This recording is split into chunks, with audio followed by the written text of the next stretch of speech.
So I have to ask you, I know the answer to this, but I'm going to ask you, are you the lead for U.S. government on foreign policy? No. The lead on U.S. foreign policy is named Donald J. Trump, the President of the United States. On the individuals you've described, these are very valuable teams. We have if I can answer, because I think it's important. It's a legitimate question. She tried to corner Rubio with a clean yes or no, and he didn't take the bait. Instead, he flipped it right back with the one thing Democrats hate in these hearings: context. And suddenly, Senator Rosen's hypocrisy argument starts falling apart in real time. If you're new here, consider subscribing. We cover these accountability moments straight from Congress. Thank you, Mr. Chair, Ranking Member, and thank you, Secretary Rubio, for being here. I'm going to get right into it because I want to build on Senator Van Hollen's line of questioning. President Trump pardoned the former Honduran president after he was convicted of trafficking roughly 400 tons of cocaine into the United States. Cocaine that contributed to the deaths of tens of thousands of Americans year after year. Yet the president and his cabinet authorized a military operation to capture Nicolas Maduro in order to arrest him for virtually the same crime.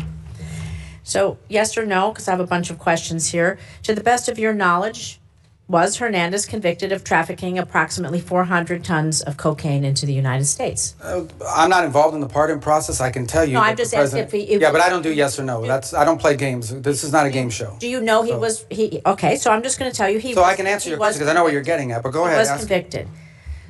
I know. The president felt that he was unfairly treated. I can't give you much insight because I'm not involved in the pardon process. Would you not concede? Can you not understand how the American people and how the world are clearly going to be frustrated by the hypocrisy of this when one man is convicted and pardoned and another man captured, and how it undermines the United States' credibility on the world stage? No, but the difference is that, again, I can't opine on the specifics of his case because I wasn't involved in the pardon, but he was not a sitting office holder. He was not even the president of Honduras when that decision was made, either to convict him.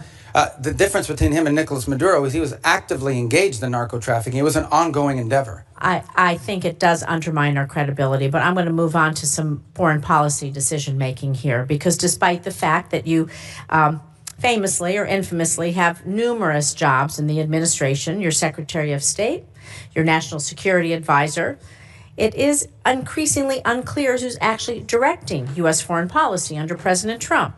We have a special envoy Witkoff. He's reportedly conducted Russian-Ukraine talks in Switzerland beyond your awareness.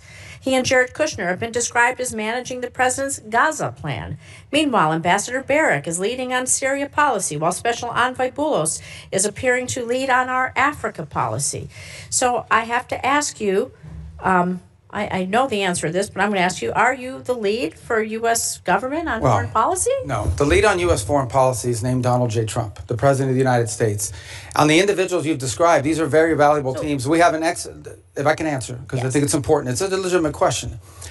I have the distinction, but I think both the benefit of being the National Security Advisor and the Secretary of State. As National Security Advisor, my job is to coordinate the interagency function of national security, and that involves foreign policy. So I speak to Steve Witkoff and Jared Kushner in the case of Gaza and now Russia, probably 10 times a day. We have multiple meetings and coordination. All of it is we build a team, we gather facts, we present options, and then we take them to the president. It is the president who directs the the foreign policy of the United States. That's always been the case, by the way. You can't overrule their decisions. Do you outrank the special envoys and ambassadors? Do they get your input as an example? Do they care about your input, or do they go straight to the president?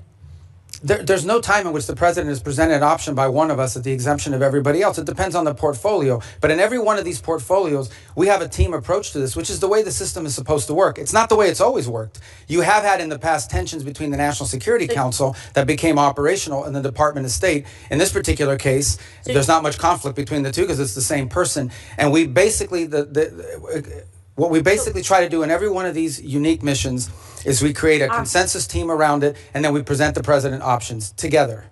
It's the president's decision, nobody else's. There's no overruling here. The president makes the decision. Our job is to present him options. Shouldn't they report to you? Shouldn't there be a line of command and a line of transparency? They report to me every day. Where does the buck stop? But they report to me every day in terms of keeping me apprised of what's happening. I give advice. I give, in some cases, direction. They involved heavily. For example, the special envoys rely almost exclusively on State Department personnel to assist them in all of their efforts. For example, on the Board of Peace, we help them positioned the entire gathering last week and all the work that's going to happen now. On every one of these issues, it's not linear. No single individual other than the president has the ability to dictate our foreign policy. Our job is to come to a consensus view on the best way forward.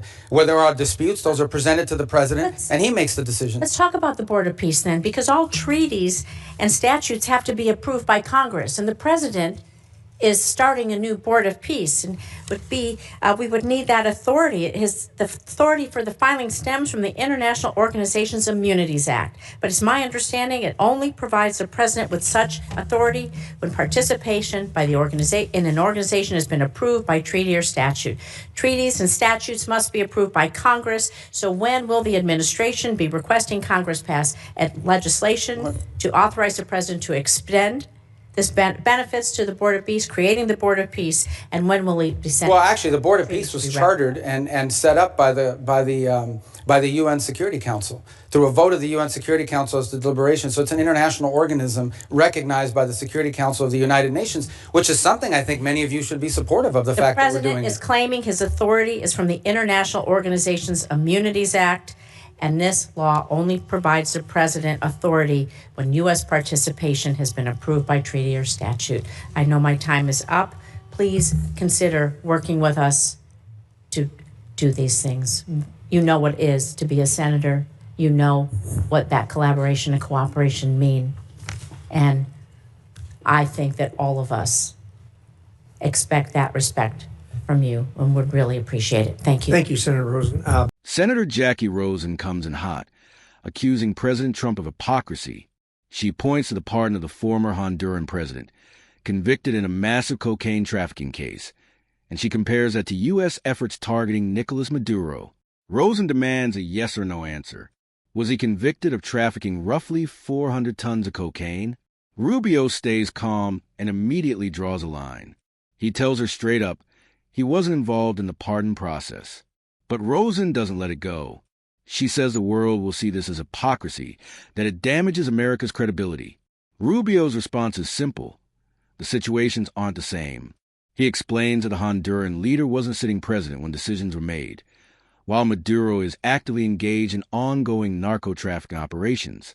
That's the key difference Rubio keeps stressing. One case is passed. The other is active and continuing.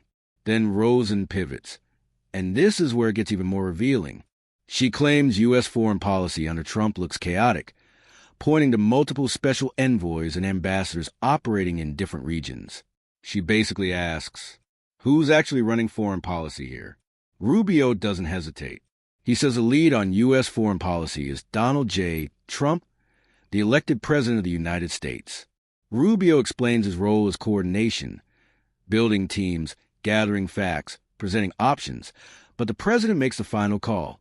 Rosen presses harder, questioning whether these envoys even report to him. Rubio shuts that down too. He says they keep him informed daily. They work through State Department staff, and nothing is happening outside the system the way she's implying. Rubio makes a bigger point. Foreign policy isn't one person freelancing. It's a coordinated effort, with disputes going to the president. Finally, Rosen tries one more angle, challenging the legal authority behind a new Board of Peace initiative. She argues Congress must approve treaties and statutes before benefits or immunities can be extended. Rubio responds that the board was chartered to the UN Security Council framework.